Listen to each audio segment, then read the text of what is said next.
Bonjour à tous. Eh bien, prenons un instant aujourd'hui pour lire et méditer un passage du livre du ciel de Luisa Picaretta. Au nom du Père qui me crée, du Fils qui me sauve et du Saint-Esprit qui me sanctifie. Amen. Jésus, nous nous immergeons en toi, dans ta divine volonté. Nous nous unissons à toi. Nous nous unissons à ta divinité, à ton humanité, à ta volonté. Nous nous identifions à toi, nous nous consumons en toi.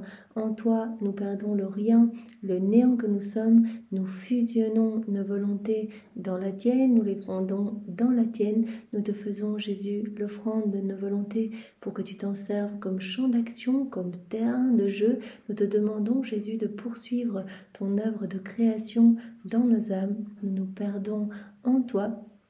Et comme tous les jours, Jésus, eh bien, nous te prenons dans nos bras. Nous voulons, Jésus, te cajoler, t'aimer, te louer, te nourrir, t'abreuver, te remercier, t'honorer, t'adorer, te bénir, t'embrasser avec ta volonté à toi. Au nom de toutes les générations humaines, nous voulons te dire d'une seule voix que tu es notre roi, notre bien, notre tout, notre amour, notre chéri, notre sauveur, que nous avons besoin de toi. Nous voulons t'accueillir en nos cœurs pour que tu t'y établisses avec ta maman, avec ton Père, l'Esprit Saint, avec tout ton royaume, ton trône, tes actes divins, tes attributs divins, tes œuvres divines. Viens, Seigneur Jésus, viens nous remplir complètement de ta présence. Viens nous remplir de ton amour, de ton Esprit Saint. Viens nous marquer du sceau de ton divin fiat. Viens tout faire en nous. Nous te voulons le roi de nos vies. Nous voulons que ce soit toi qui fasses tout en nous jusqu'à nos derniers souffles. Que tu sois l'acteur de chacun de nos actes. Nous voulons juste t'accompagner. Que nos actes ne soient plus des actes humains, mais que tout se fait par toi. Ils soient divins, éternels, remplis de l'infini, avec cette portée intemporelle, universelle, magnifique. Vraiment cette portée amenant des bienfaits dans tous les cœurs. Ces actes, eh bien, te donnant une gloire parfaite, un amour parfait, une adoration parfaite.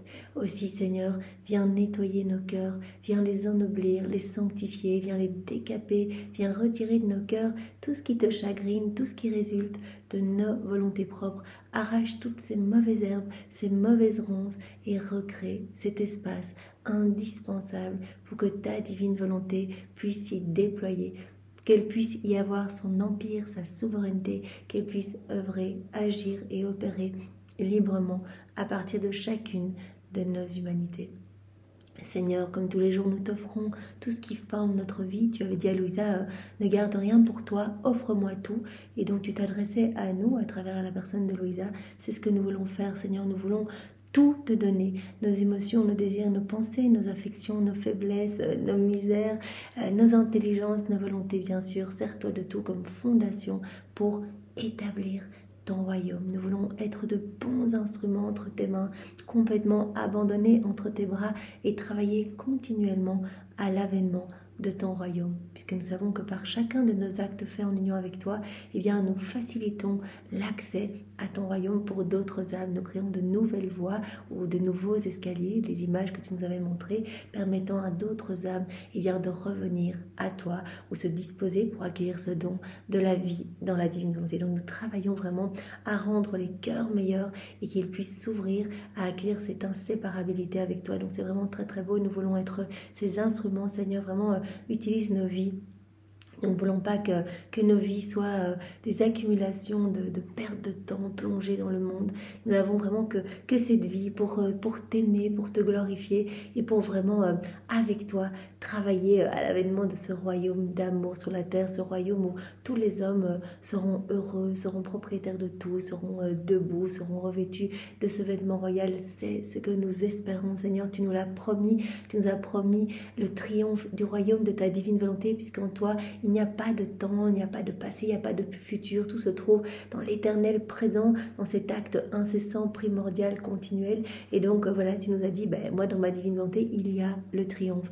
de mon royaume. Il y a le triomphe du cœur immaculé de ma maman. Donc vraiment, tout est accompli. Vous devez juste avancer dans l'espérance et faire vos actes. Parce que par vos actes, eh bien, vous hâtez avec un H, vous accélérez la venue de ce royaume sur la terre. Vous pouvez vraiment contribuer à faire descendre plus rapidement ce royaume sur la terre, puisque chacun de nos actes est comme une petite pièce de monnaie frappé par l'effigie divine, par cette image royale, par ce sceau du divin fiat.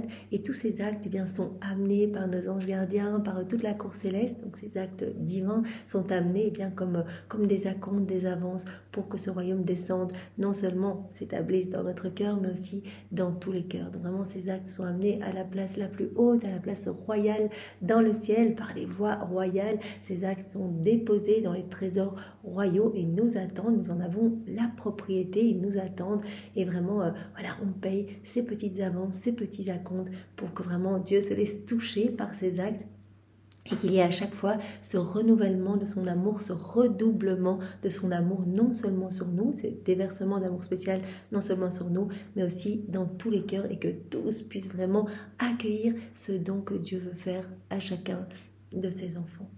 Seigneur, nous voulons vraiment que tu viennes continuer ta vie en nous. Sers-toi de nos humanités, de nos corps, comme d'extension de ton propre corps, de ta propre humanité.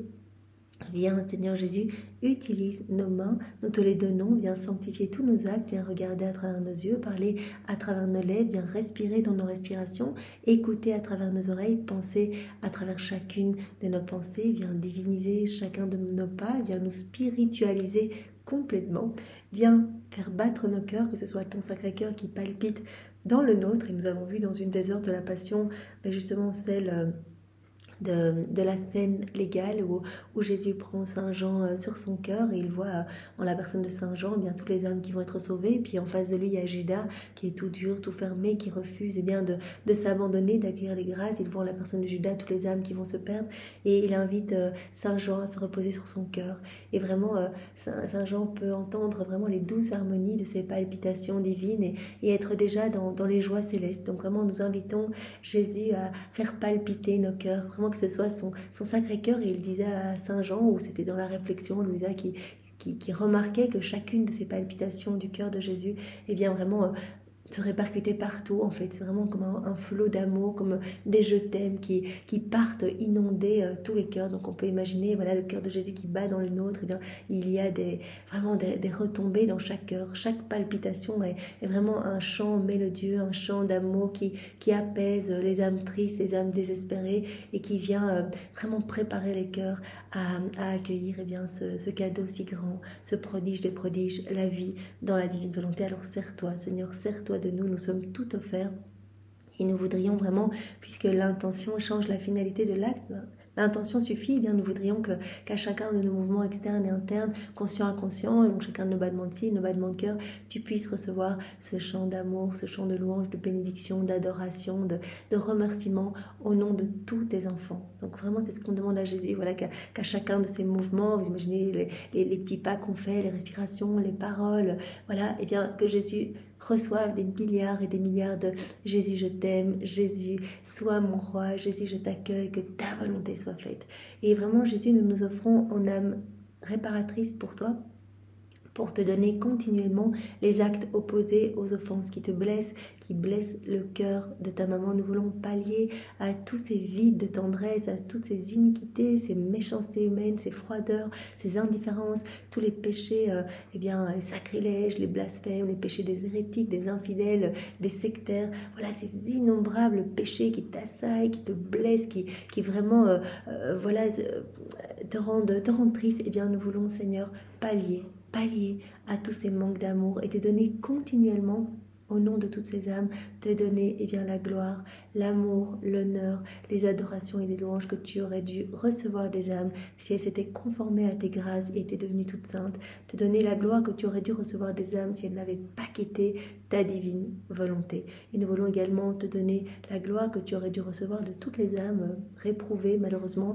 Voilà, nous te donnons cette gloire. Nous pouvons vraiment donner cette gloire. Nous pouvons même donner la gloire que nos saints auraient dû donner par nos saints patrons, par exemple tous les saints que nous aimons, voilà, que nous prions. Eh bien, donner la gloire à Dieu que leurs actes, des actes bons, des actes saints, des martyrs, des jeûnes, etc., que leurs actes auraient donné à Dieu s'ils avaient été accomplis dans la divine volonté. Donc on peut vraiment réparer et donner continuellement ce flot d'amour que Dieu aurait dû recevoir de ses enfants.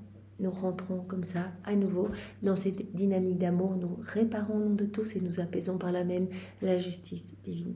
Seigneur, comme tous les jours, nous te remercions de tout notre cœur pour tout ce que tu nous as déjà donné, toutes ces grâces. Nous savons bien que tu as mis en place dans la vie de chacun de nous ces chaînes de grâce pour que nous puissions t'aimer, que nous puissions brûler d'amour pour toi. Tu nous en as parlé il y a quelques jours, on a été créés avec cette petite dose d'étincelle divine, cette petite dose d'amour divin. On a tous reçu cette petite dose. Mais alors, quand nous faisons nos actes, quand nous nous unissons à toi, cet amour grandit en nous. Vraiment, c'est comme cette petite étincelle, on souffle dessus à chaque acte que l'on fait. Et cela vraiment devient un feu dévorant. Mais c'est toi qui as placé cette dose d'amour en nous. Et c'est toi qui essaye de nous ramener à toi, qui essaye vraiment de nous attirer par tous les stratagèmes possibles, imaginables, pour que vraiment nous puissions devenir un grand feu d'amour, que nous puissions devenir pur amour, pure lumière, puisque c'est ce plan que tu as pour tous tes enfants. Toi, ce que tu veux, c'est que, directement à la fin de notre vie, nous puissions nous unir à toi dans ta gloire, être heureux déjà ici-bas, être heureux, goûter déjà aux joies célestes ici, et que nous puissions, après, ne pas passer par le purgatoire. Tu souffres quand des âmes se séparent de toi, et a fortiori, tu souffres quand les âmes, se déchirent de ton cœur, s'arrachent de ton cœur pour se perdre définitivement. Aussi, tu veux tout nous donner, tu veux déverser tes torrents de grâce et d'amour dans nos cœurs pour que vraiment nous puissions être fous d'amour pour toi et que nous puissions nous laisser vraiment inondés par ces torrents de cadeaux, par ta lumière divine, Seigneur. Alors merci, nous reconnaissons vraiment tout ce que tu as fait dans nos vies. C'est vraiment important de rentrer dans cette louange, dans cette reconnaissance. Nous pouvons vraiment tous les jours faire un petit check de tout ce que Jésus nous a donné toujours à côté de nous, à attendre, à guetter. C'est intéressant aussi de se dire, comment est-ce que Jésus est venu nous rechercher, en fait, quand nous sombrions, comment est-ce que Jésus est venu nous reprendre par la main quand nous étions, sur le chemin des ténèbres. Il a attendu le bon moment, il a attendu qu'il y ait cette petite ouverture dans nos cœurs et pour vraiment venir nous inonder de sa tendresse pour que nous puissions être touchés. Donc vraiment Jésus, merci pour tout ce que tu as fait pour chacun de nous. Merci de nous avoir amenés sur ce chemin pour vivre tout en union avec toi. Merci de nous donner tous les jours ces vérités, de nous aider à les comprendre. Tu nous as dit hier ou il y a quelques jours que l'âme qui vit dans la divine volonté va récupérer cette science infuse, donc elle va être continuellement sous ces flots de lumière et elle va comprendre aisément avec ta lumière divine, elle va comprendre toutes ces vérités du ciel, elle va connaître de mieux en mieux son Créateur, elle va vouloir toujours mieux le connaître, donc avoir cette soif de Dieu et va connaître également tout ce qui l'entoure, tous les éléments de la création. Elle va revenir dans cette unité du divin fiat. Alors merci Seigneur, merci d'illuminer nos âmes, merci pour ce que tu fais pour chacun de nous. Nous voulons également te remercier pour ton amour brûlant, ton amour délirant pour chacun de nous. C'est très touchant. Tu nous parles partout dans les écrits du ciel, dans les 24 heures de cet amour, mais c'est juste inouï cet amour, Seigneur. Cet amour délirant couplé trop souvent à cet amour souffrant de te voir rejeté. Seigneur, combien nous souffrons de t'imaginer bafoué, giflé, couronné d'épines à chaque instant. Parce que ce que tu as vécu lors de ton passage sur la terre, c'est toujours en acte de se donner. Donc vraiment, pour chacune de nos pensées déconnectées de ta divine volonté, on te met une couronne d'épines sur la tête. Chacun de nos actes en rupture avec ton divin vouloir, ce sont des clous dans tes mains. Chacune de nos paroles qui ne te glorifient pas, on te pousse à nouveau du fiel et du vinaigre. On te gifle, on te pousse par terre, on te fait souffrir, Seigneur. Alors vraiment, nous voulons réparer. Nous voulons réparer, Seigneur. Et nous voulons... nous voulons unir notre amour à la perfection de ton amour pour entrer dans cette correspondance d'amour avec toi. Tu nous as dit que tout était manifestation de ton amour partout, même la substance, les choses que l'on mange, l'eau qui nous abreuve. Si toi tu n'étais pas à donner cette ce qu'il faut à l'eau pour étancher notre soif, eh bien voilà, on pourrait boire sans fin et cela n'étancherait pas notre soif. C'est toi qui vas donner la chaleur au feu pour nous rassurer, pour nous réchauffer. C'est toi qui nous dis je t'aime partout, à travers nos battements de cœur, à travers nos mouvements, notre être. C'est toi qui nous maintiens en vie, mais aussi à travers chaque élément créé où tout est un je t'aime pour nous. On l'a vu et revu. Nous sommes bombardés de cet amour, mais bien souvent nous ne le voyons pas. Même nous, on essaie de vivre dans la divine volonté et combien de je t'aime on voit quelques-uns, quand on est attentif, on dit « Ah oui, merci Seigneur, moi aussi je t'aime, et comme c'est beau, comme c'est magnifique. » De plus en plus, il est vrai, comme Jésus nous l'a dit, vraiment nos sens vont se dégager, mais encore trop peu. D'ailleurs, Jésus a dit « Mais si la créature voyait tout cet amour, elle en mourrait de joie. » Je crois qu'on n'a pas aidé. Partout, dans l'air qu'on respire, le soleil, le vent, les oiseaux, les piaillements, les petits insectes qui passent, dans ce que l'on sent, de ce que l'on goûte, de ce que l'on entend, tout est un je t'aime pour nous, une expression d'amour, une manifestation d'amour de Dieu pour nous. Aussi Seigneur, eh bien, nous voulons vraiment rentrer dans cette danse d'amour avec toi pour répondre à toute cette tendresse tout simplement. Donc vraiment nous unissons notre amour au tien, à l'amour de ta maman, à l'amour du Père, l'amour de l'Esprit Saint, l'amour trinitaire. Ce paquet d'amour, nous ajoutons eh bien, tous les actes accomplis dans la divine volonté par Adam, dans son état d'innocence, par Maman Marie, la totalité de ses actes, par Louisa, par toutes les âmes après Louisa. Donc on sait que chaque acte accompli dans la divine volonté est un soleil magnifique qui t'amène de la joie, qui t'amène de la gloire. Donc on greffe tous ces soleils à ce paquet d'amour. Nous ajoutons tous les actes d'amour, Jésus, que tu as placés partout dans l'œuvre de la création, partout dans l'œuvre de la rédemption et dans l'œuvre de la sanctification.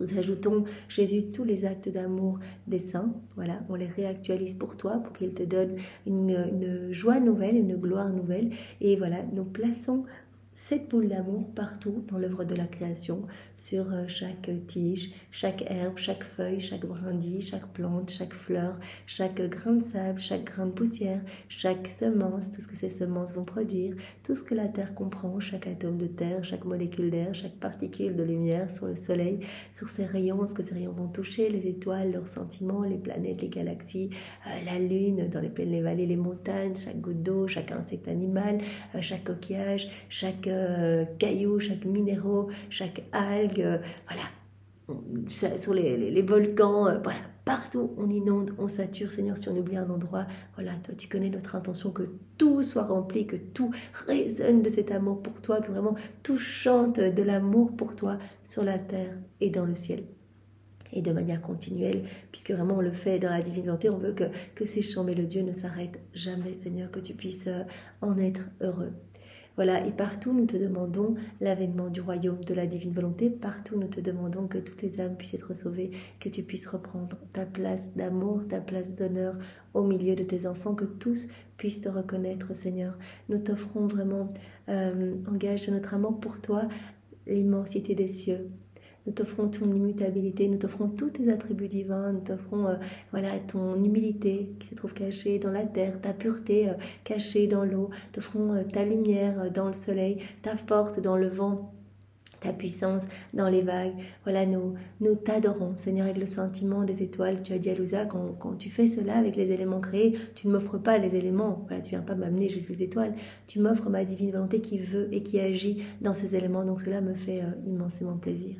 Voilà, Seigneur, maintenant nous allons parcourir l'œuvre de la rédemption pour te suivre partout, pour t'accompagner partout, pour t'inonder avec cette boule d'amour partout. Nous voulons vraiment remonter au moment de la conception de ta maman jusqu'à son assomption, le tout incluant toute ta vie. Et nous voulons à chaque instant, chaque nanoseconde de vos vies, être là près de vous pour vous dire, voilà, au nom de tous, je t'aime Jésus, je t'aime Marie. Voilà, je me consacre à ton cœur, au cœur de ta maman, à vos deux cœurs unis. Je suis près de vous, je participe à tout ce que tu fais. Jésus, tu as dit, l'âme qui vraiment est près de moi, c'est l'âme qui me tient compagnie. Tenir compagnie, c'est pas juste être là à distance, le cœur gorgé par les choses de la terre. Me tenir compagnie, c'est vraiment participer à tout ce que j'ai fait, tout ce que je fais, tout ce que je ferai, à toutes mes souffrances, à toutes mes peines. Donc voilà, être avec moi, unis à moi, et dans cette union, vous pouvez tout recevoir. Donc venez vous unir à ma divine volonté, venez lui tenir compagnie, venez suivre ses actes. Je vous attends dans toutes mes œuvres divines, j'attends votre cortège d'amour, j'attends vos baisers, j'attends vos caresses, comme Jésus le disait à Louisa, mais je t'attends, ne traîne pas, quand tu tardes à venir, que voilà, parfois Louisa, au tout début, elle ne faisait pas tout de suite ses rondes, etc. Jésus dit, mais qu'est-ce que tu fais? Je t'attends, je souffre de solitude, je souffre de cet abandon de mes enfants, j'ai besoin de ta réparation, j'ai besoin de ton amour au nom de tous. Quand tu fais quelque chose, tu le fais pour tous les hommes de tous les temps et tu m'amènes vraiment un grand réconfort. Donc je dis quand tu tardes à venir, mais que fait ma fille? J'ai besoin de ton amour, je suis un assoiffé d'amour, je suis vraiment l'amour qui n'est pas aimé. Donc vraiment, viens réparer pour toute la famille humaine. Alors Jésus, vraiment dans tout ce que toi et ta maman voyaient, sentez, respirez, mangez, buvez, piétinez, regardez dans tous les chemins, sur tous les chemins que vous parcourez, la poussière que vous piétinez sur vos vêtements, vos mouvements, vos regards, vos actes, vos battements de cœur, vos paroles, vos cheveux, sur les personnes que vous rencontrez, leurs mouvements, leurs pas, sur tous les éléments créés autour de vous, dans chacun des mystères de vos vies, on inonde tout avec cette boule d'amour et que tu entendes partout, Jésus, que vienne le royaume de la divine volonté. On profite de cette petite ronde dans l'œuvre de la rédemption pour changer tous les cris de malédiction, de haine, voilà, surtout au moment de ta passion, mais aussi tout au long de tes années de vie publique, toutes ces incrédulités que tu as rencontrées. On veut tout changer. À chaque fois que tu rencontres de la réticence, on veut changer tout en acte de louange, de bénédiction et dire Seigneur, je te fais confiance, c'est magnifique que ton royaume vienne s'établir sur la terre. Alors vraiment, nous allons faire nôtre tous tes pas, toutes tes prières, Jésus, celles de ta maman, vos réparations, vos souffrances, vos peines, vos larmes, vos gémissements, vos mouvements, vos actes, votre amour. On fait tout nôtre, on peut tout faire nôtre. Vraiment, c'est quelque chose qu'on doit garder en tête. On est propriétaire de tout, tout nous appartient. Jésus dit, arrêtez de me demander des grâces, prenez. Vous pouvez vous servir, vous n'avez même pas besoin de me les demander, vous êtes propriétaire, donc prenez, mettez dans votre cœur, mettez dans tous les cœurs, etc. Donc on fait tout nôtre, comme si c'était nous qui avions tout fait. On ajoute nos petits baisers, nos petits je t'aime et on offre tout au Père pour qu'il y ait vraiment ce redoublement d'amour, ce renouvellement d'amour. Et nous imprimons cet amour redoublé dans chaque cœur. Et au nom de tous, nous répondons, Fiat, que ta volonté soit faite, Seigneur. Je te fais confiance, je m'abandonne à toi.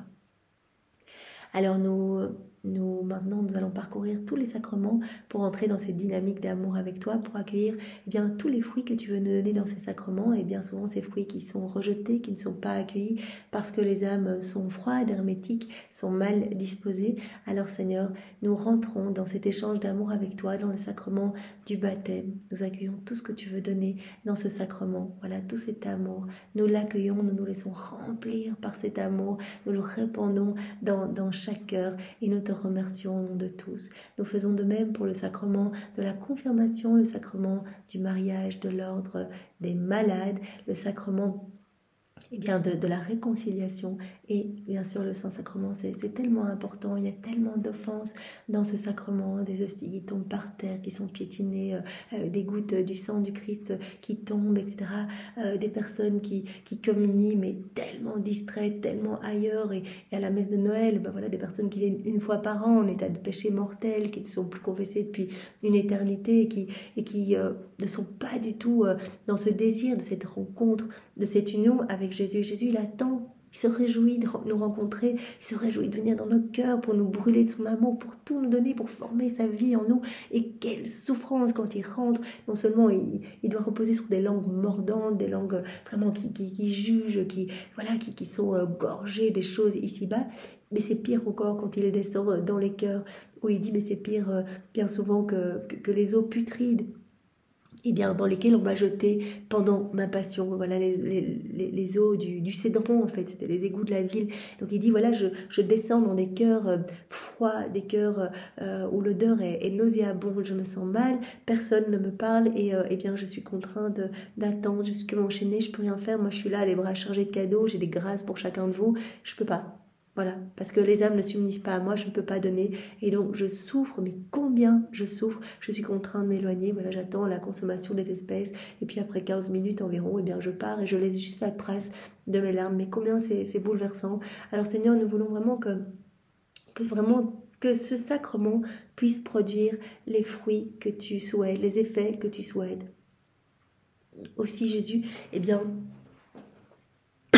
nous nous trouvons dans chaque cœur qui t'a reçu, qui te reçoit, qui te recevra pour te dire Jésus, je t'accueille, je te demande pardon. Voilà, toutes mes pensées sont centrées sur toi, mon regard est fixé sur toi. Je veux cet échange d'amour, je veux mieux te connaître. Je veux, Seigneur, que tu formes ta vie en moi, que ton royaume puisse s'établir dans mon cœur. Je t'offre tes actes, Seigneur. Moi, j'ai rien à t'offrir personnellement, donc je t'offre tes actes à toi, les actes de ta maman, ta vie, sa vie, les actes des saints. Je veux t'inonder de l'amour le plus parfait, Seigneur. Et je veux vraiment que tu puisses être heureux dans mon cœur. Comment je peux faire pour m'occuper de toi, Seigneur? Je te demande pardon pour toutes ces années où vraiment j'ai été loin de toi. Je décide maintenant de revenir à toi, Seigneur. Viens et enveloppe-moi de ta lumière. Et tu attends notre oui pour tout faire en nous. Alors je te donne ce oui, que ta volonté soit faite, Seigneur. Je veux qu'il y ait cet échange de vie. Je te donne ma vie.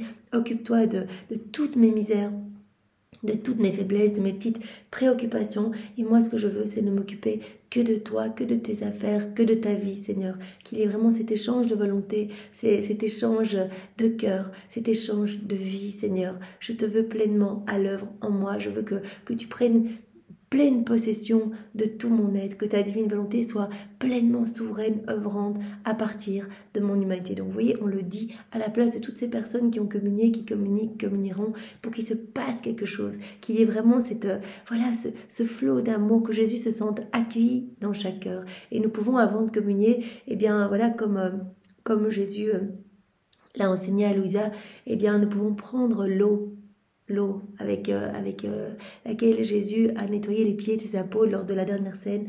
L'eau, il a inondé vraiment les pieds de ses apôtres avec ses larmes. Donc l'eau mêlée des larmes de Jésus pour aller avec maman Marie disposer tous les cœurs à accueillir Jésus. Donc avant de communier, nous pouvons vraiment disposer les cœurs et nous pouvons demander à Marie qu'il y ait vraiment même cet échange de cœurs, que ce soit le cœur de Marie qui accueille Jésus. Vraiment que Jésus puisse descendre dans des petits cocons d'amour qui ne soient pas pétrifiés par le froid, par la puanteur, par la tristesse, qu'il puisse être accueilli par tout ce petit cortège d'amour. Donc on peut vraiment demander, Jésus nous avait demandé de le faire, eh bien que ce soit tous les saints qui préparent notre cœur, la Vierge Marie, tout le ciel, que Jésus lui-même vienne préparer notre cœur et tous les cœurs. Donc vraiment demandons-le et nous pouvons demander avant de communier eh bien que Jésus renouvelle ce prodige qui s'est accompli quand il s'est communié lui-même, Jésus qui recevait lui-même, qui se recevait, et bien que cela puisse se passer dans notre cœur, mais aussi dans tous les cœurs, en fait, qu'il puisse vraiment trouver son paradis dans chaque cœur, être bien, et qu'il puisse vraiment nous donner tout ce dont il rêve de nous combler. Et voilà, eh bien nous voulons, Jésus, encore nous trouver dans les mains de chaque prêtre qui te consacre pour te recouvrir de ta beauté, de ta puissance, de ton immensité, de ta pureté aussi. Nous voulons nous prosterner, Jésus, devant chaque hostie consacrée et t'adorer avec la puissance, la sagesse et l'amour de ta divine volonté. Voilà, tu as dit, quand vous faites cela, eh bien j'entends vraiment l'écho dans vos prières, l'écho de ma puissance, l'écho de ma sagesse. Cet écho d'amour trinitaire, je l'entends dans vos prières. Donc vraiment, vous m'offrez les prières et les adorations les plus parfaites. Donc restons vraiment unis à Jésus et vraiment demandons-lui eh bien de rester avec lui dans chaque hostie. Voilà, il a dit, les âmes qui vivent dans la divine volonté, je les garde avec moi. Elles sont inséparables de moi. Je pense qu'on a vu ça hier dans le passage d'hier. Voilà, elles sont partout. Elles participent à toutes mes œuvres divines. Donc elles sont non seulement partout dans les éléments créés, elles sont avec la divine volonté qui opère, qui agit en chacun de ces éléments de la création. Elles sont aussi avec moi, elles étaient avec moi tout au long de ma vie, puisqu'il n'y a pas de temps, elles étaient avec moi au moment de ma naissance, au pied de ma mangeoire, elles étaient avec moi tout au long de ma vie. Vraiment, ces âmes me servaient de soutien. D'ailleurs, c'est très beau, j'ai lu récemment, mais je n'ai pas le passage en tête, mais Jésus qui expliquait vraiment cette souffrance au jardin de Gethsémani, ça a été vraiment absolument terrible. Vraiment, il a vu tous nos manquements d'amour à travers les siècles, mais tout en une fois. Vraiment, ces flots d'ingratitude. Vraiment, il a entendu aussi tous nos blasphèmes, nos méchancetés, mais cela l'assaillait comme des monstres, en fait. Donc vraiment, mais ça a été tellement dur que vraiment, son sang a rejailli de tout son corps, en fait. Il a commencé à transpirer du sang. Vraiment, il a dit, mais mon sang contre les offenses, ma vie, contre cette mort qui m'assaille de partout. Il a dit, en fait, ce qui m'a aidé dans ce moment-là, c'est que ma maman était avec moi, en fait.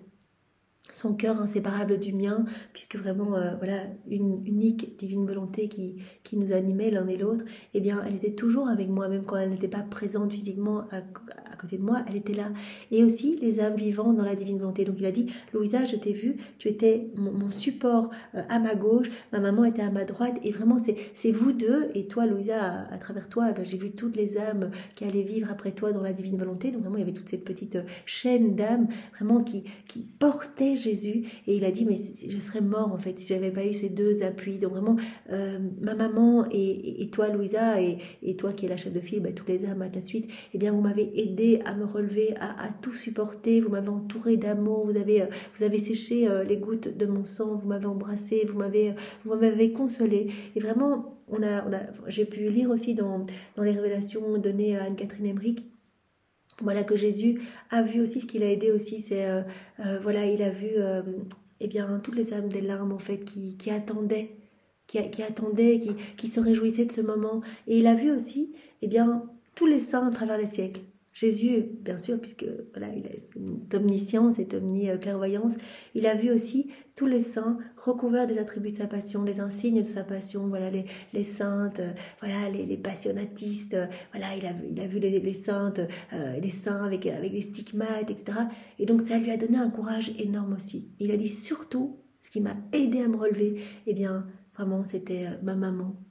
Et toutes les âmes vivantes dans la divinité qui étaient près de moi, qui m'ont vraiment apaisée, qui m'ont abreuvée, qui ont essuyé mes plaies, qui m'ont donné de l'amour, qui m'ont réconfortée, qui m'ont remerciée, qui m'ont honorée, qui m'ont glorifiée. Parce qu'il faut savoir que pendant ces 3 heures, Jésus a été terriblement attaqué par Satan, qui lui a dit « mais ça ne sert à rien, tu vas laisser ta maman, regarde les âmes qui se perdent à travers les siècles, etc. » Et donc, il a eu toutes ces tentations, en fait, Satan qui est vraiment venu l'assaillir au milieu de toutes ces insultes, en fait, qui prenaient la forme de monstres. En fait, c'était juste absolument atroce, ces 3 heures d'agonie.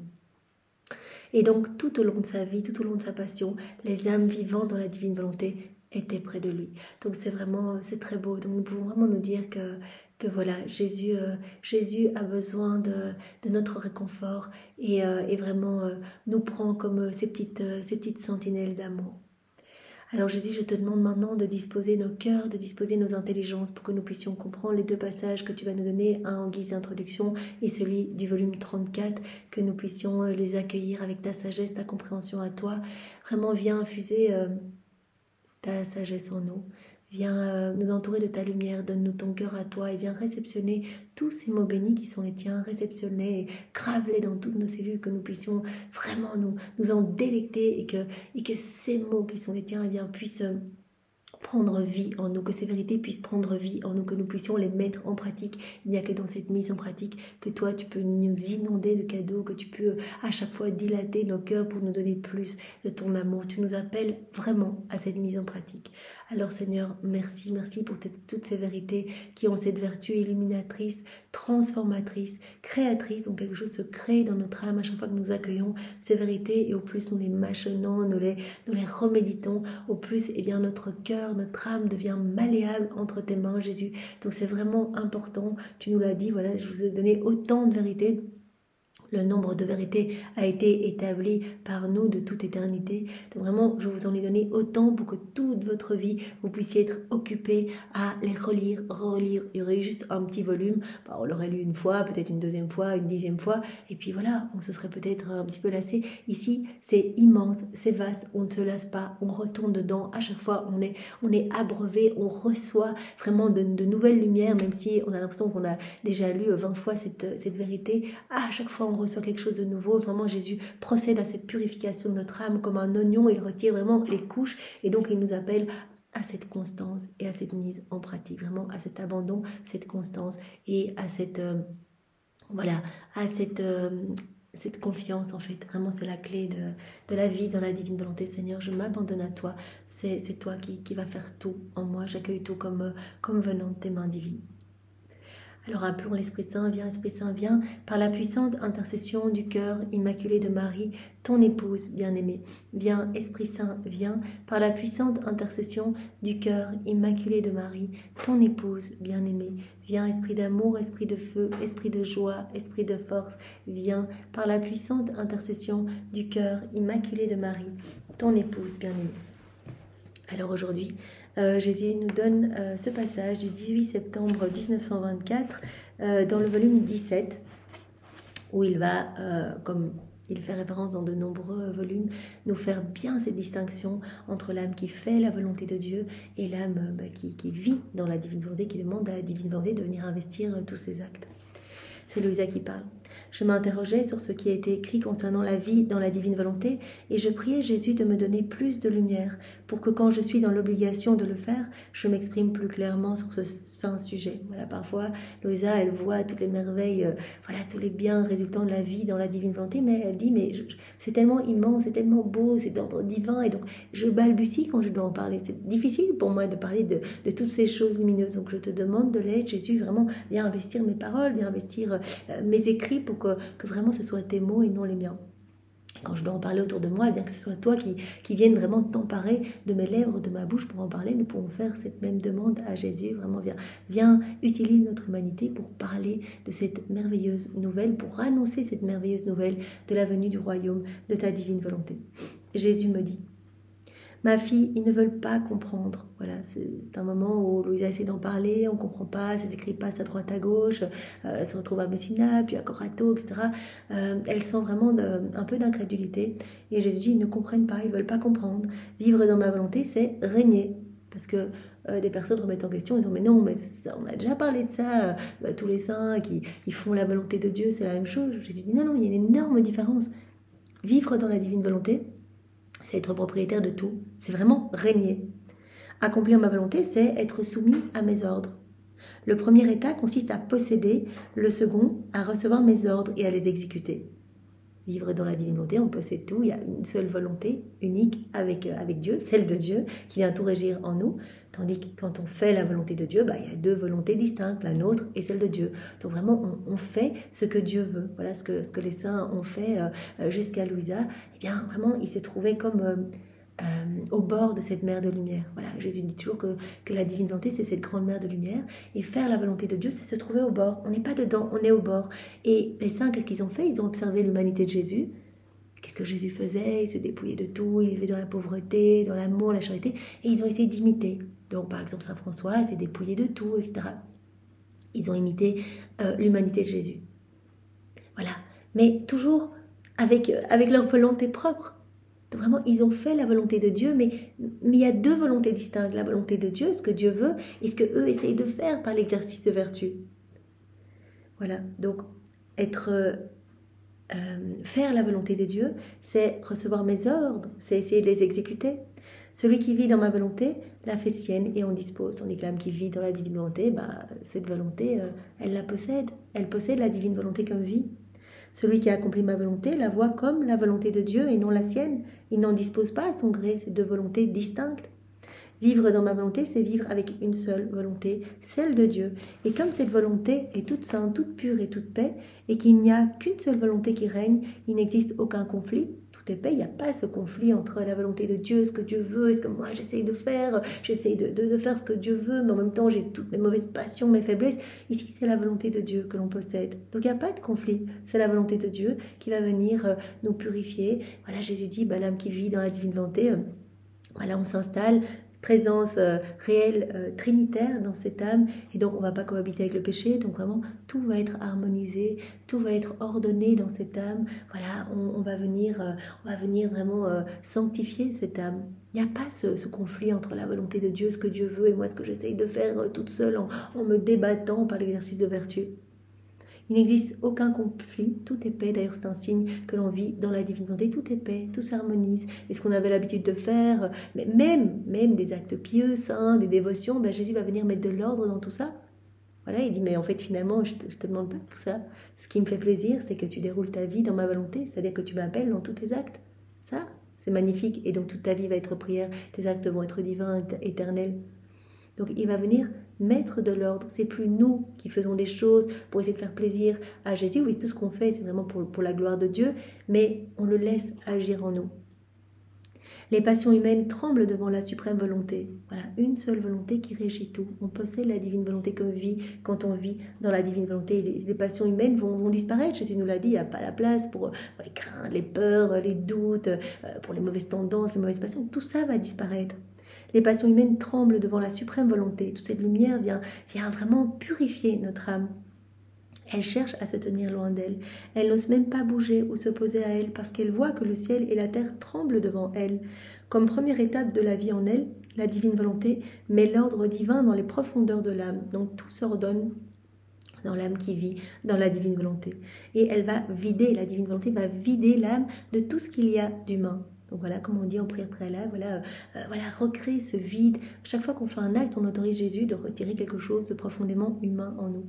Jésus, je mange dans ta divine volonté, je fais ma vaisselle, je marche, je travaille, j'écoute mes enfants, je conduis, je dors dans ta divine volonté. Eh bien, on se gorge des choses du ciel. Donc Jésus retire quelque chose d'humain en nous, quelque chose résultant de notre volonté propre pour y placer quelque chose du ciel. Donc notre âme s'illumine, s'ordonne, vraiment la paix divine s'installe en nous. Et donc tout commence à être nettoyé en nous. Voilà. La divine volonté va mettre l'ordre divin dans les profondeurs de l'âme et la vider de ce qui est humain, tendance, passion, inclination et autres. Donc voilà, petit à petit, on va vraiment voir notre tempérament changer, on va acquérir le tempérament même de Jésus, c'est normal, c'est sa vie divine qui grandit en nous. Donc vraiment, voilà, cette vie de sainteté va grandir en nous, cette vie de lumière, cette vie d'amour, cette vie du divin vouloir. Et donc on va acquérir tous les attributs de Jésus, sa paix, son immutabilité, sa constance, sa douceur. Et c'est vrai, je crois qu'on peut tous en témoigner, on n'en est qu'au début, on est des bébés de la divine volonté, mais on peut déjà remarquer que cette paix s'installe, cette constance, cette persévérance, cet abandon dans certaines situations où vraiment, dans le passé, peut-être qu'on se serait rebellé, etc. Merci Seigneur, j'accueille tout comme venant tes mains. Nos sens qui se dégagent, on voit cet amour de plus en plus manifesté partout, de plus en plus visible à nos yeux. Voilà, vraiment comme cette lumière qui va éclairer l'œil de notre âme et vraiment qui va voir cet amour partout, comme Jésus nous en parlait hier. Donc vraiment, il y a ce grand travail de purification dans notre âme. Accomplir ma volonté, c'est vivre avec deux volontés. Voilà, comme on l'a dit précédemment, quand je fais la volonté de Dieu, voilà, tous les saints jusqu'à Louisa par exemple, eh bien, il y a deux volontés. Il y a celle de Dieu, ce que Dieu veut, et ce que moi je vais essayer de faire avec ma volonté humaine. Et conséquemment, quand je donne l'ordre de faire la mienne, l'âme sent le poids de sa volonté propre. Elle sent qu'elle veut faire plaisir à Dieu, elle essaye de faire ce que Dieu veut, mais voilà, en fonction des circonstances extérieures, il y a vraiment en fonction de peut-être des personnes autour de nous, on va vouloir plaire à droite, à gauche, etc. Elle sent le poids de sa volonté propre, ce qui provoque de la résistance. Donc il y a vraiment deux volontés qui s'opposent en fait. Même si l'âme accomplit fidèlement les ordres de ma volonté, elle sent quand même le poids de sa nature rebelle, de ses passions et de ses inclinations. Donc ça va être une lutte pour ne pas laisser ressurgir nos mauvaises inclinations, nos mauvaises tendances, etc. Combien de saints, bien qu'ils eurent atteint la perfection la plus élevée, se sentaient oppressés par leur volonté propre, qui leur faisait la guerre? Rappelons-nous Saint Paul qui a dit tout ce que je ne veux pas faire, je le fais, et ce que je voudrais faire, je ne le fais pas. Plusieurs étaient forcés de s'écrier « Mais qui me délivrera de ce corps de mort ?» Qui me délivrera de ce corps de mort? Ce qui signifie qui me délivrera de ma volonté propre qui cherche à donner la mort au bien que je veux accomplir, je veux faire, mais j'y arrive pas. Il y a mes mauvaises tendances qui reprennent le dessus, mes mauvais comportements, etc. Ce qui n'a pas lieu dans la divine volonté. C'est Jésus qui s'occupe de tout. On doit juste rester focus sur lui et dire « Seigneur, voilà, je crucifie ma volonté propre au profit de ta divine volonté. » On le dit le matin, cet acte préalable, et puis tout au long de la journée pour lui confirmer que c'est vraiment ce que nous voulons. Jésus aime quand on souhaite, qu'on désire vraiment ce don de la vie dans la divine volonté, qu'on lui laisse toute la place. Chaque acte, rappelons-nous, que l'on fait en union avec lui, c'est un acte parfait d'amour et d'adoration. On lui donne l'amour le plus parfait. C'est une reconnaissance de son amour. On dit « Mais Jésus, en fait, c'est toi, je te laisse toute la place pour agir. » Il est heureux, c'est comme si on lui déliait les mains et qu'on l'autorisait à faire tout en nous. Alors il dit, mais moi je suis là, les bras chargés de cadeaux, mais moi je suis le divin artisan, je peux enfin agir dans votre âme. Alors je continue l'œuvre de la création, je m'amuse, vraiment je fais de votre âme mon terrain de jeu et de votre volonté propre mon terrain de jeu. Je l'embellis, je la parsème de fleurs magnifiques. Vraiment c'est absolument une joie pour moi de pouvoir agir librement à partir de l'humanité d'une âme qui s'offre. Vivre dans ma volonté, c'est vivre comme un fils. Accomplir ma volonté, c'est vivre comme un serviteur. Dans le premier cas, ce que le Père possède appartient aussi au Fils, et souvent les serviteurs doivent faire plus de sacrifices que le Fils. Ils sont exposés à plus de travaux pénibles et humbles, au froid et à la chaleur, et à se déplacer à pied.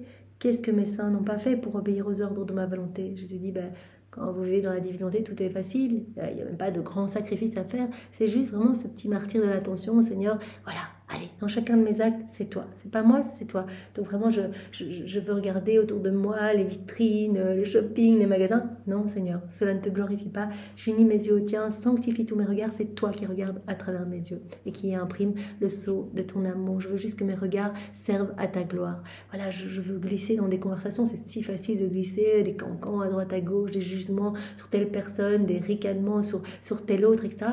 Non, Seigneur, cela ne te glorifie pas, cela te blesse. Je sais que cela vraiment t'offense et qu'on te gifle à nouveau, etc. On se moque de toi quand on se moque de telle ou telle personne. Non, Seigneur, je crucifie ma volonté propre et cela me fait penser à ce passage où Louisa voyait Maman Marie qui l'a marqué de petites croix de lumière. Louisa dit, mais c'est quoi toutes ces croix de lumière?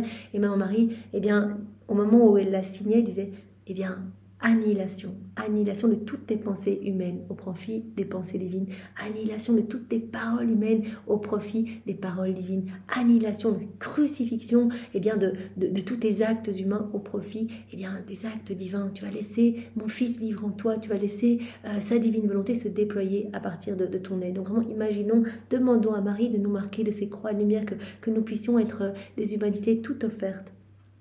Donc vraiment, si on s'unit à Jésus, il n'y a pas tous ces grands sacrifices. Les âmes qui veulent faire la volonté de Dieu, mais c'est des grandes dévotions, elles n'en plus finir, elles se battent. Vraiment, elles ont la condition comme de serviteurs, elles essayent de faire ce que Dieu veut, elles vont répondre quelque part au vouloir de Dieu, mais par de multiples... voilà, vous imaginez les saints de l'époque, il y avait des saints qui se jetaient dans les orties, voilà, d'autres qui s'imposaient des mortifications pas possibles, dormir sur des bûches de bois, ou vraiment être en éveil nuit et jour, etc.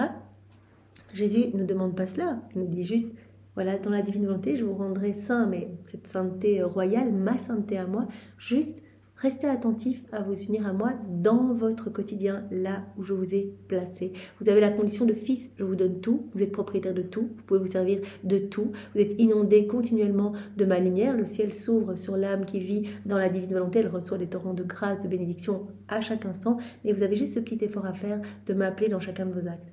Donc vraiment, d'un côté, position de serviteur qui doit accomplir des grands sacrifices dans des conditions pénibles, doit aller à pied d'un endroit à l'autre, dans le froid ou dans la chaleur, etc., qui vraiment lutte vraiment avec sa volonté propre et la volonté de Dieu, et le Fils de Dieu.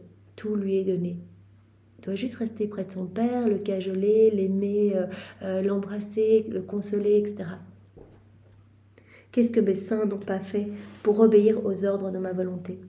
D'autre part, le Fils reste toujours avec son Père. Voilà l'âme qui vit dans la divine volonté, on est collé à Jésus. On est dans ses bras de lumière, en sécurité dans ses bras de lumière. En plus, on va vraiment avoir cette petite muraille de protection. Chaque acte que l'on fait, Jésus a bien dit, vous érigez cette muraille de plus en plus haut. Et donc, les forces du mal n'ont plus d'emprise sur vous, ne peuvent plus vous faire chuter. Tant que vous êtes dans mes bras, vous êtes vraiment sécurisés et vous m'apportez aussi une protection. C'est-à-dire que les offenses m'atteignent moins. Donc, restez dans mes bras. Je suis votre Père éternel.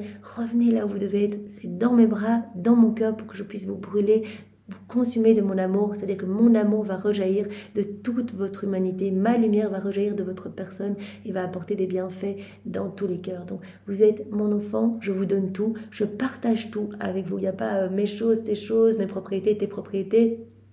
Tout est en commun. Voilà comme ces deux courants qui se fusionnent l'un dans l'autre. C'est courant d'eau, on ne sait plus finalement qui est qui, ou cette petite goutte noire qui... seule est une petite goutte noire sale qui sent mauvais, mais unie vraiment petite goutte noire qu'on va mettre dans cet océan de lumière, on ne sait plus qui est qui, elle devient lumière. Voilà. Donc quand nous nous unissons au tout, eh bien voilà, nous devenons lumière et nous grandissons vraiment dans cette sainteté. Donc vraiment, restons dans cette union, fusionnons continuellement notre volonté à celle de Dieu. Donc le Fils, l'âme qui vit dans la divine volonté, c'est comme l'enfant qui reste dans les bras de sa mère éternelle, la divine volonté. Le Fils reste avec son Père, il prend soin de lui, il le réconforte de ses baisers, de ses caresses. Il donne des ordres aux serviteurs comme si c'était le Père qui commandait. S'il sort, il ne va pas à pied, mais en voiture. Alors que le Fils possède tout, ce qui appartient à son Père, les serviteurs, eux, ne reçoivent que le salaire dû à leur travail. Ils vont recevoir, voilà, les âmes qui vont faire la volonté de Dieu, comme des serviteurs, ils vont recevoir comme un petit salaire, un petit mérite. Voilà, tu as fait ça, tu reçois le mérite de ton acte pieux. Tandis que dans la divinité, on reçoit tout. Jésus dit, il n'y a même pas de purgatoire pour l'âme qui vit dans la divine volonté. Je la prends directement puisqu'elle aura été unie avec moi sur la terre. Il n'y a aucune raison que je la tienne éloignée de moi dans le ciel. Elle sera unie dans ma gloire. Je lui partage tout. Elle aura vraiment le poste royal. Les âmes vivant dans la divine volonté, eh bien, ce sont les plus beaux joyaux de mon trône, Jésus nous a dit. Alors que les serviteurs ne reçoivent que le salaire qui sont dus à leur travail, les petits mérites, restant libres de servir ou de ne pas servir leur maître. S'ils ne le servent pas, ils n'ont plus droit à aucune indemnité. Quant au Fils, personne ne peut annuler ses droits, empêcher qu'il possède les biens du Père. Aucune loi céleste ou terrestre ne peut annuler ses droits ni délier sa relation de filiation vis-à-vis de son Père. Voilà, quand on vit dans la divinité, tous les actes que l'on fait, eh bien, on en est propriétaire. Voilà, on les retrouvera quand on arrivera là en haut. Tous ces soleils irradiants nous appartiennent. Et voilà, tandis que l'âme qui fait la volonté de Dieu, elle va y aller vraiment à coup de petits mérites difficiles. Voilà, tous ces actes ont une petite portée limitée, temporelle.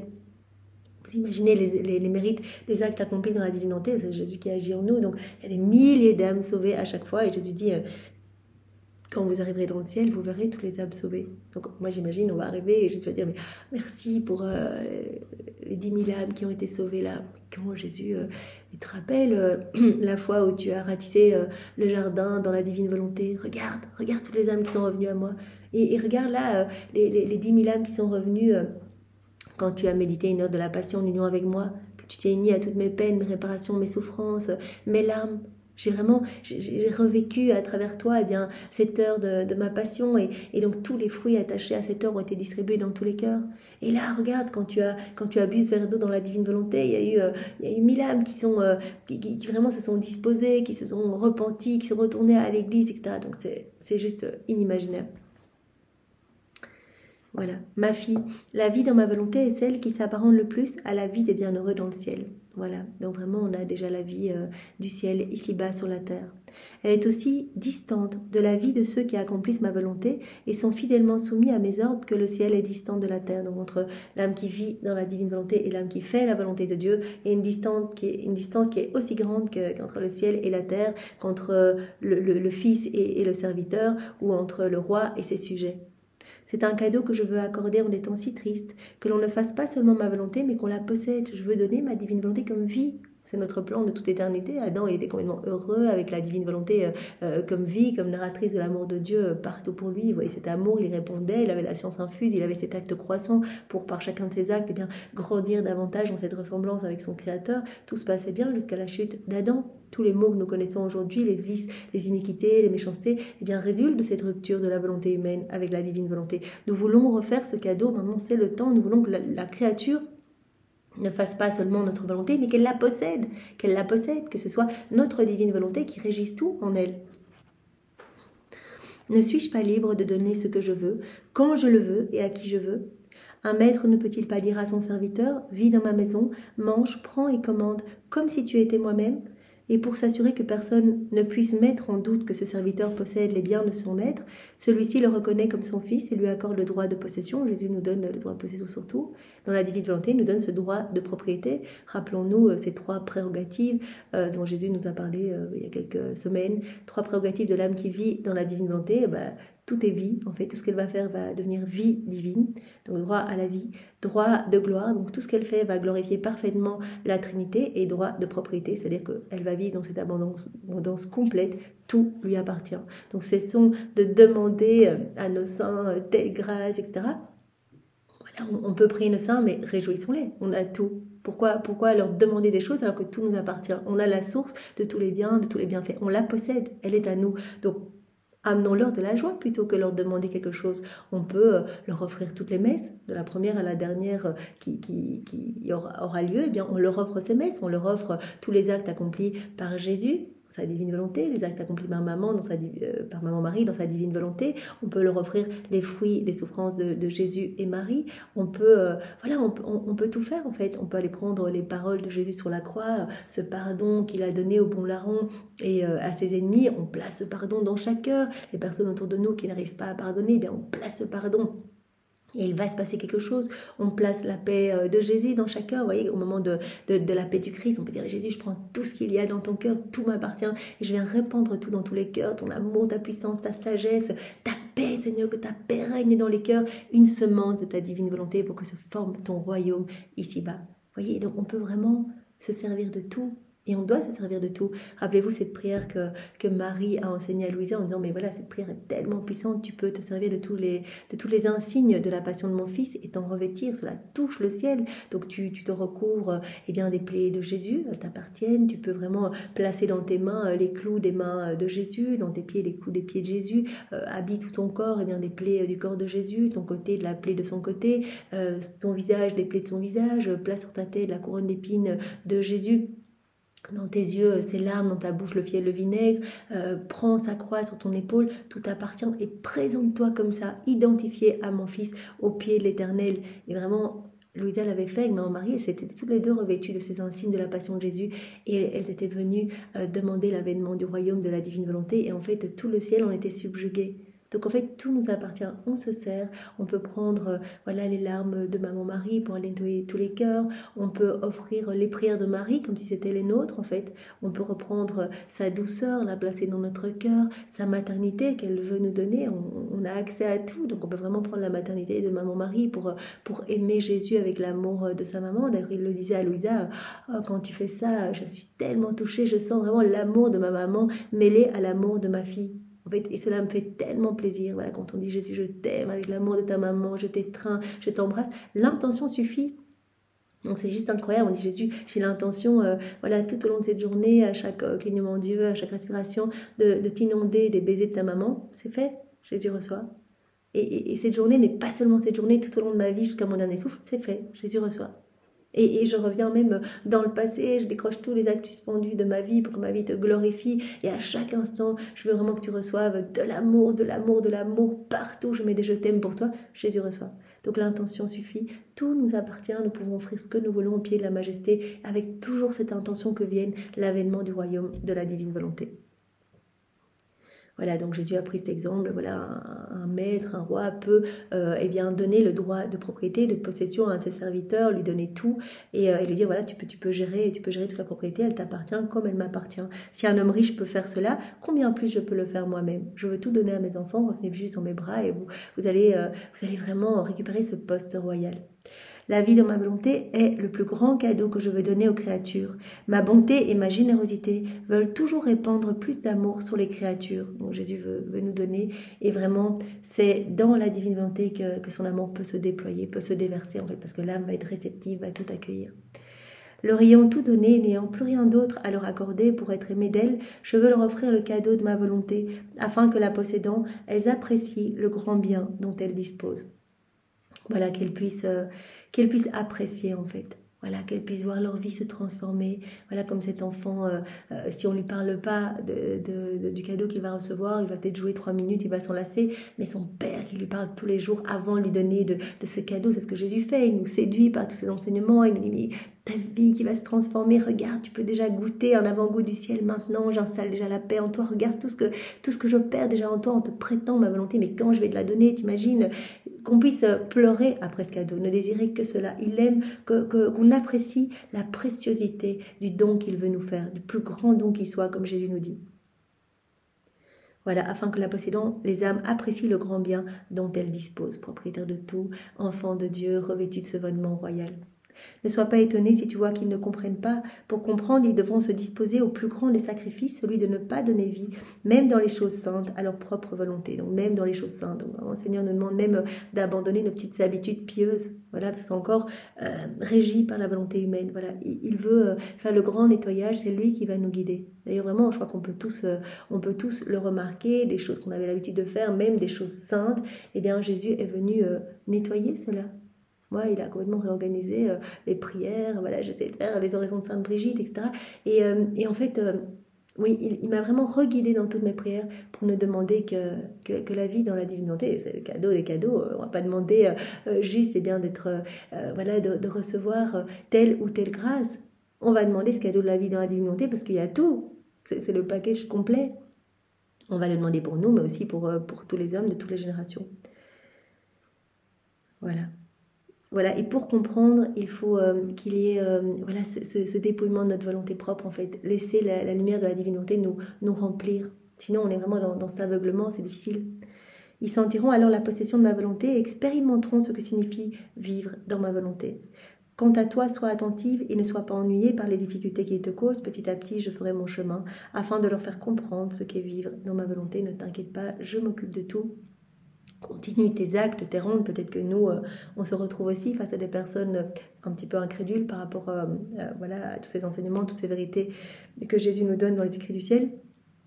Peu importe, Jésus dit continue à faire tes actes, unis-toi à moi et à travers toi, moi je vais toucher vraiment des cœurs et mon royaume s'établit de plus en plus sur la terre. Ne t'inquiète pas, c'est mon œuvre, continue à demander l'avènement de ce royaume et moi je m'occuperai de tout. Alors maintenant, ce passage du volume 34 qui se trouve à la date du 20 mai 1936. Vient divine volonté tout faire en chacun de nous, comment Jésus, dans sa divine humanité, vraiment investit tout ce moment, divine volonté, investit nos pensées, notre intelligence, voilà, nous nous remettons complètement entre tes bras, Seigneur, et que ce moment puisse vraiment te glorifier parfaitement et te ramener une multitude d'âmes. C'est Louisa qui parle.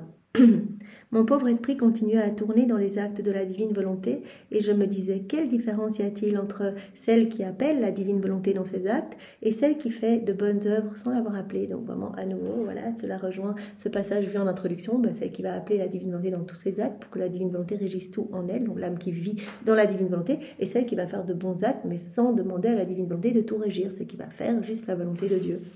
Et mon doux Jésus me fit sa petite visite et me dit, ma fille, il n'y a pas de comparaison possible entre l'une et l'autre. Voilà, comme Jésus nous l'a dit dans l'autre passage, voilà, il y a une distance aussi grande qu'entre le ciel et la terre, qu'entre un roi et ses serviteurs, qu'entre un fils et les serviteurs. La première, en appelant ma volonté dans ses actes, se débarrasse de ce qui est humain et elle forme le vide dans son vouloir humain. Voilà, on agit dans la divine volonté directement, notre acte va être vidé de ce qu'il y a d'humain pour être rempli de divin, pour être un acte infini, éternel, un acte voilà, rempli de Dieu en fait. Donc on le sait, toute la cour céleste, les saints, la Trinité, tous viennent se déverser dans cet acte pour qu'il soit complet, qu'il soit parfait, qu'il amène vraiment cet amour parfait au pied de la Trinité. Voilà. Elle va se débarrasser, l'âme qui appelle ma volonté dans ses actes, elle va se débarrasser de ce qui est humain et elle va former ce vide dans son vouloir humain pour faire la place à ma divine volonté. Mon vouloir embellit, sanctifie, forme sa lumière dans ce vide. Vraiment, il y a voilà, notre acte qui est vidé de ce qu'il y a d'humain pour être rempli de cette lumière divine. Ma divine volonté donc embellit, sanctifie, forme sa lumière dans ce vide. Avant de prononcer son fiat créateur, il y a à chaque fois une nouvelle création, c'est le paradis qui se recrée dans notre âme. Et mon vouloir appelle à la vie son œuvre divine dans cette œuvre humaine. Donc vraiment, chacun de nos actes devient une vie divine. Et la créature non seulement participe à cet acte, donc elle va participer, elle va vraiment demander que sa volonté humaine puisse mourir au profit de la divine volonté. Donc elle appelle la divine volonté. Il y a cette participation, on a toujours cette liberté, on donne notre oui ou pas. Donc vraiment, on donne notre oui, on participe à cet acte divin. Et elle devient propriétaire de cet acte qui possède la puissance, l'immensité, la sainteté et la valeur divine qui sont inépuisables. Donc elle devient propriétaire, voilà, comme on le sait, tout ce qu'on fait nous attend dans le ciel, dans ces trésors célestes. Tous ces soleils nous attendent, comme Marie, quand elle est arrivée dans le ciel, elle a vu tous ces soleils qui l'attendaient. Chacun de ces actes, voilà, avait formé un soleil, ces soleils qui continuent à illuminer les âmes, voilà, à travers les générations. C'est pour cela qu'Adam, même après sa chute, on peut se dire, mais Adam, celui qui nous avait tous chutés, etc. Non, Jésus a dit, c'était le plus grand saint, jusqu'à ma maman, c'était le plus grand saint du ciel, parce qu'il avait accompli les actes dans la divine volonté. Voilà, il était complètement rempli de nous et nous amenait une gloire parfaite. Et donc chacun de ces actes avait produit ces soleils qu'il attendait dans le ciel. Donc quand il est arrivé, voilà, il y avait tous ces soleils. Nous recevons encore les bienfaits, les grâces et les biens résultant eh bien, des soleils d'Adam. Donc l'âme va participer à cet acte divin et elle devient propriétaire de cet acte divin, de cette vie divine qui possède la puissance, l'immensité, la sainteté et la valeur divine qui sont inépuisables. C'est pourquoi dans celle qui vit dans notre vouloir, nous nous trouvons nous-mêmes avec nos actes. C'est la Trinité qui est établie, qui agit à partir de cette créature.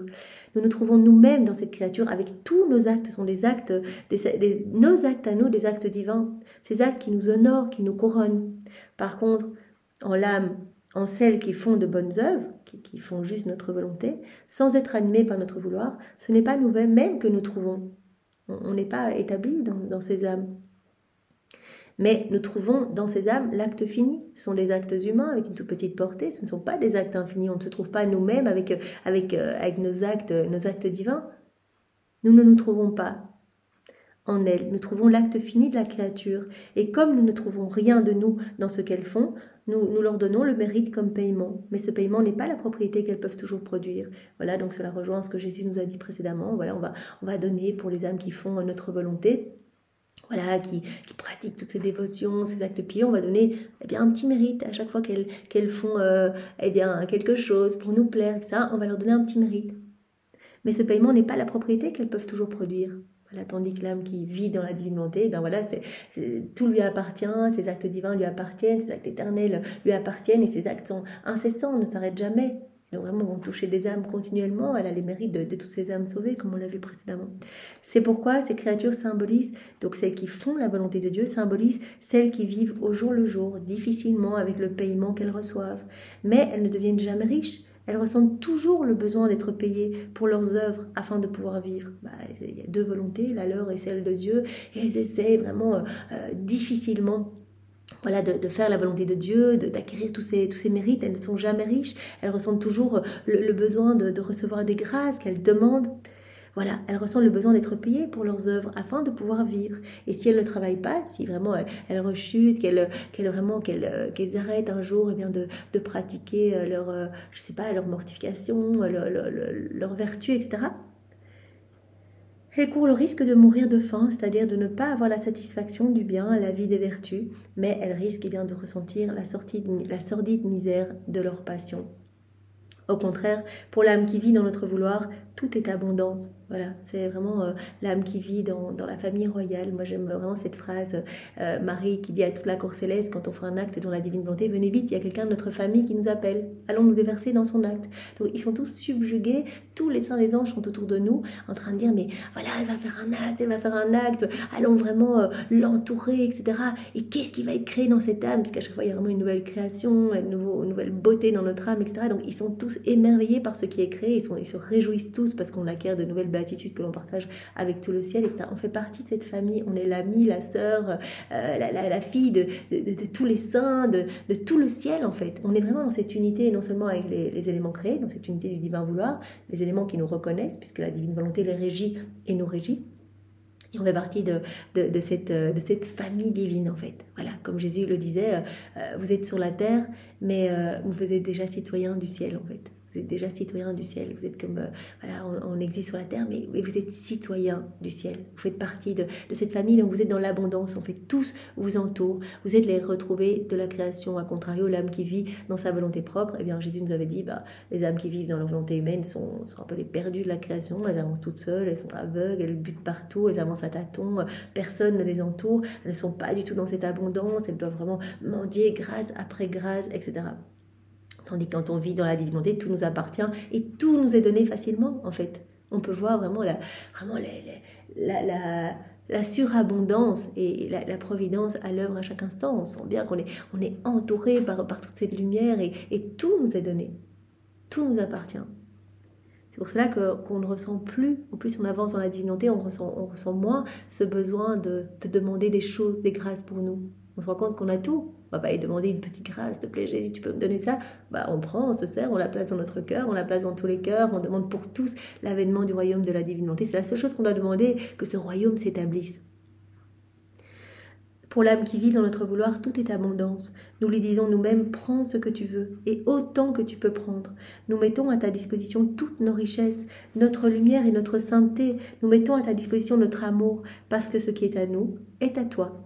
Et ce qui est à toi est à nous. Il ne nous reste plus qu'à vivre et à travailler ensemble. Donc cette participation à l'acte divin, vient de l'âme qui vit dans la divine volonté, qui va acquérir la propriété de cet acte. Comme on l'a vu, voilà, on est propriétaire et on va acquérir tous les mérites y attachés.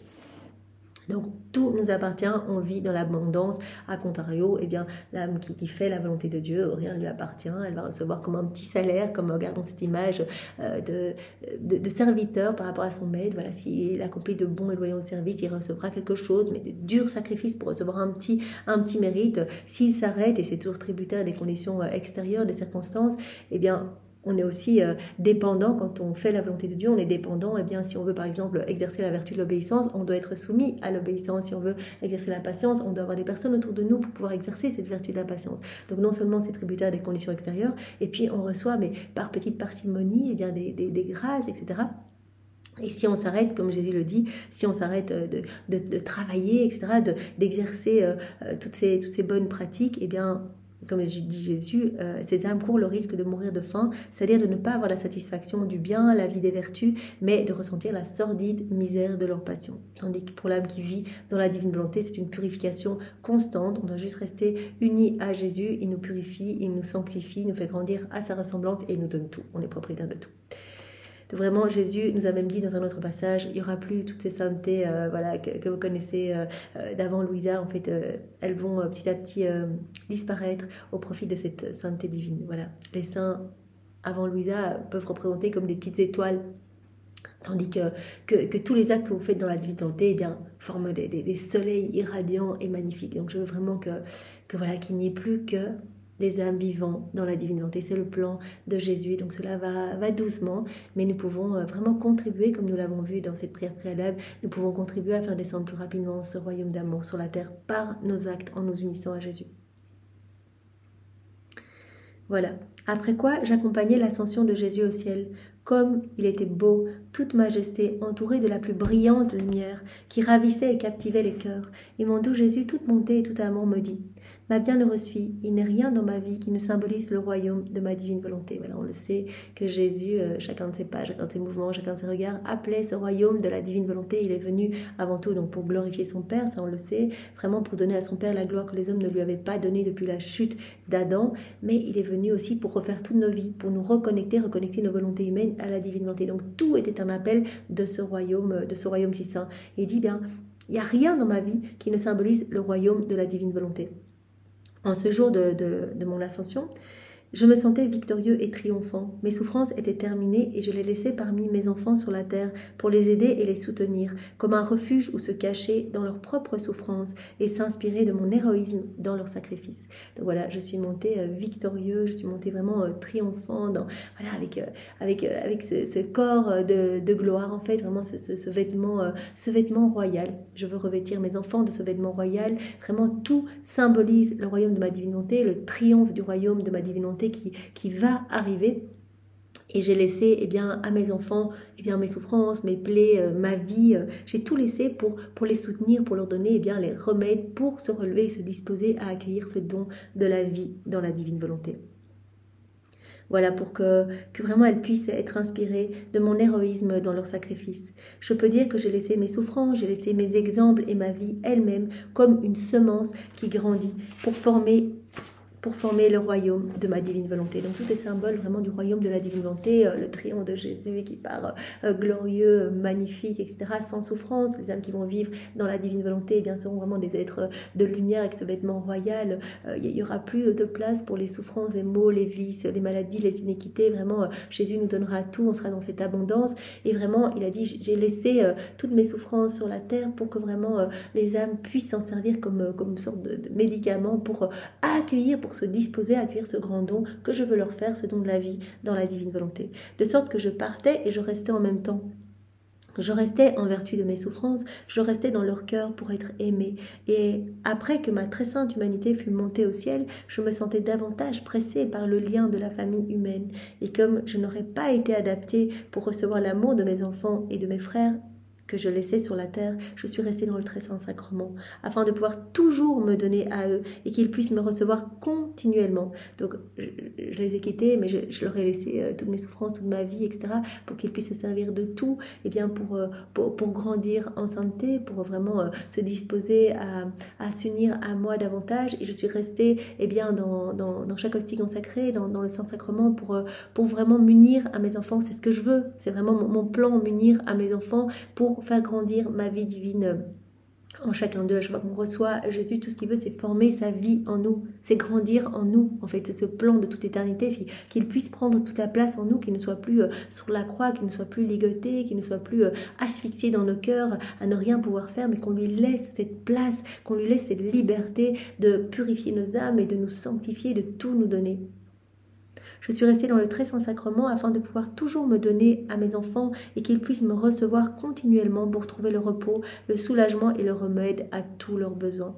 Nos œuvres ne souffrent pas la mutabilité. Ce qu'on a fait une fois, c'est toujours un acte de se donner. Ce que nous faisons une fois, nous le faisons toujours.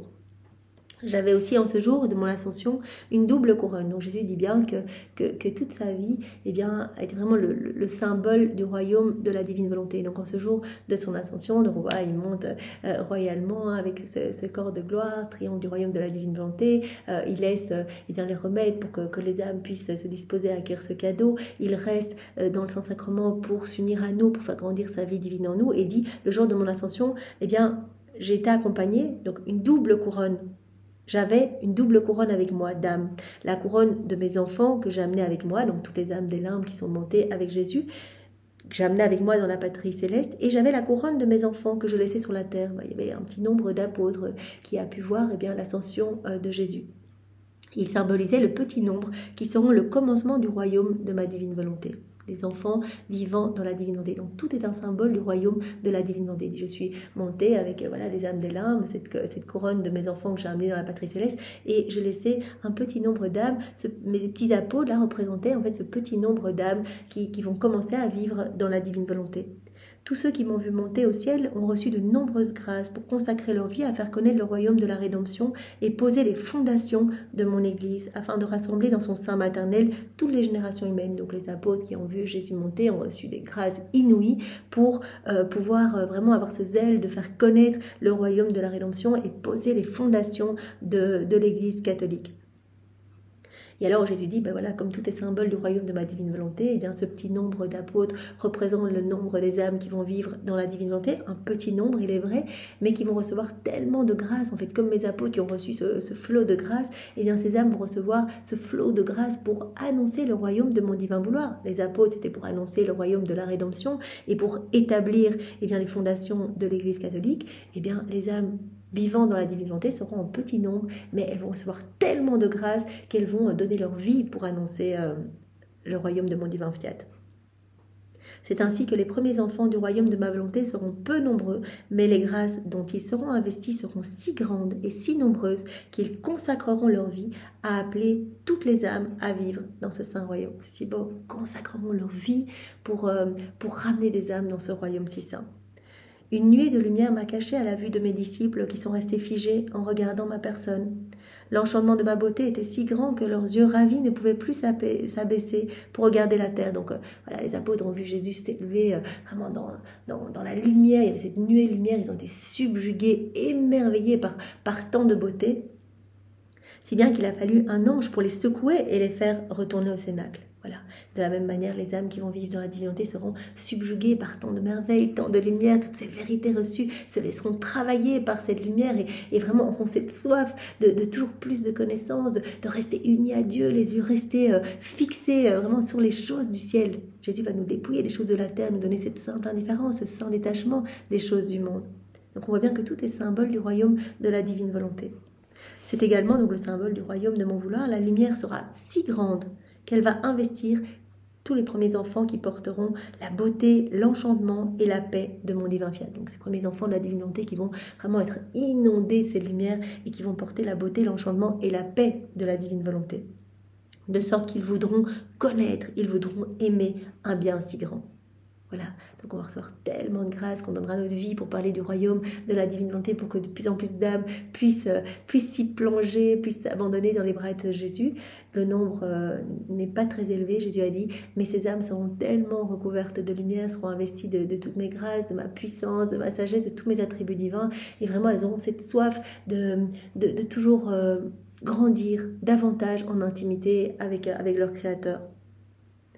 Elles porteront la beauté, l'enchantement et la paix de mon divin vouloir, de sorte que ces âmes voudront connaître et aimer un bien si grand, voudront toujours connaître davantage tous les biens relatifs à la divine volonté, connaître davantage, digérer davantage toutes ces vérités que je te donne, Louisa. Donc vraiment, c'est vrai qu'on peut remarquer que cette soif s'accroît, même si on a déjà lu les écrits du ciel, mais on est toujours poussé à y retourner, on a vraiment cette soif de recevoir plus. On sent bien que notre âme se transforme.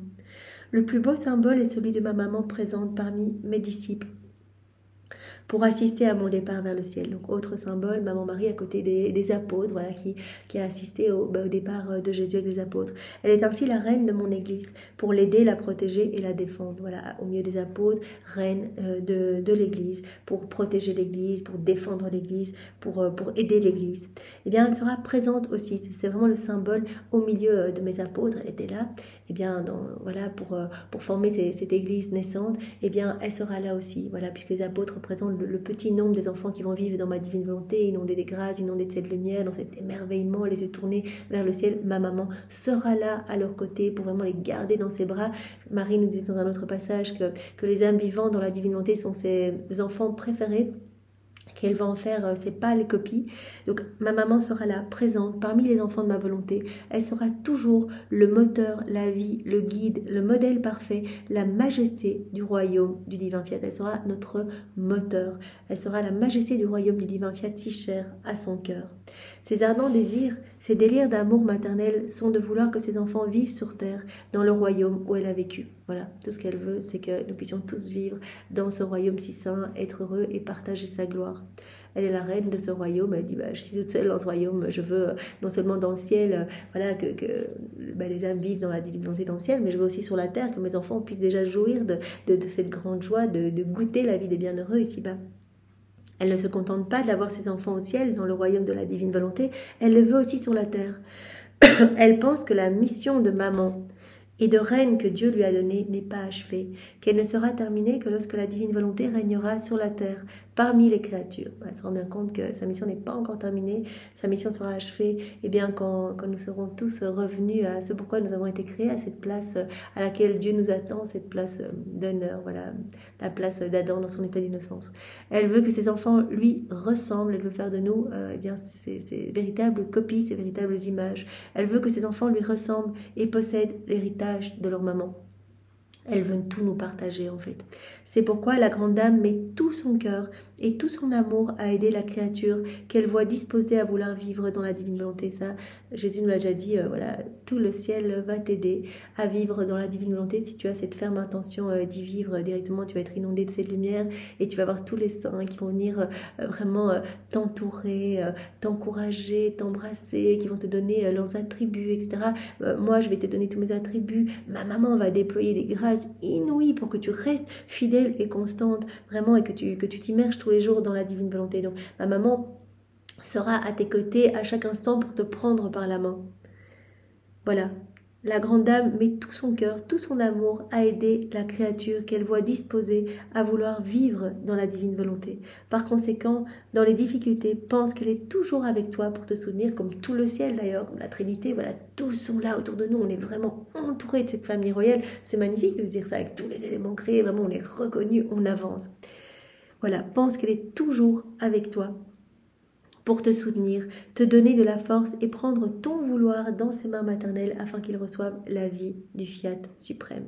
Eh bien oui, maman, nous te redonnons notre volonté pour que tu nous l'échanges contre la divine volonté par tes mains. Eh bien, nous savons bien que tu peux tout, maman. Alors vraiment, nous voulons qu'à chaque instant, tu donnes à nos âmes une gorgée de la divine volonté, vraiment pour que nous puissions grandir dans cette ressemblance avec Jésus. Nous voulons, maman, que tu nous bénisses à chaque instant, chaque nanoseconde. Bénis-nous, nous voulons tout faire sous ton regard, regard maternel. Vraiment ici, nous oublions de faire nos actes dans la divine volonté, que toi-même, tu les y plonges. Maman, mais donne à nos âmes le baiser de la divine volonté. Terrasse nos volontés propres. Maman, nous voulons vraiment vivre dans ce royaume, le simple fait de le vouloir, puisque la puissance réside dans le vouloir. Ce que la volonté humaine veut, eh bien, elle le trouvera en elle-même. Je veux vivre dans la divine volonté. Je vais trouver cette vie divine, cette semence de vie divine en moi, et par chacun de mes actes, cette vie va grandir en moi.